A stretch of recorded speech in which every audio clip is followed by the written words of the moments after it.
আজকের ভিডিওতে তোমাদেরকে আমি এমন একটা যন্ত্র দেখাবো যেই যন্ত্রটা পৃথিবীর ইতিহাসকে পুরো পরিবর্তন করে দিয়েছে। এই যন্ত্রটার নাম হচ্ছে একটা কম্পাস। এই কম্পাস থাকার কারণে পৃথিবীর এক জায়গার মানুষ আরেক জায়গায় নৌপথে কিংবা আকাশ পথে খুব সহজেই যাতায়াত করতে সক্ষম হয়েছে। সো চলো দেখি কম্পাসকে কিভাবে রিড করতে হয় বা কম্পাসকে কিভাবে পড়তে হয়। সো আমরা যদি একটা কম্পাস এইখানটাতে রাখি তাহলে সবসময় দেখবে যে কম্পাসের মধ্যে দুইটা কাঁটা এবং এই দুইটা কাঁটা সবসময় নড়তে থাকবে।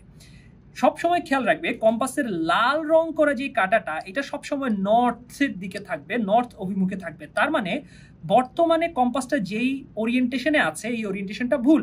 সঠিক ওরিয়েন্টেশন হবে এইটা।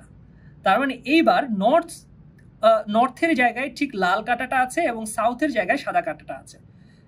এইবার তুমি সামনের দিকে তাকালে নর্থে যাবে, উত্তর দিকে যাবে। তুমি যদি পেছনের দিকে যাও তাহলে তুমি সাউথের দিকে যাবে, আর তুমি যদি হাতের বাম দিকে যাও তাহলে পশ্চিমে যাবে, আর যদি হাতের ডান দিকে যাও তাহলে পূর্ব দিকে যাবে।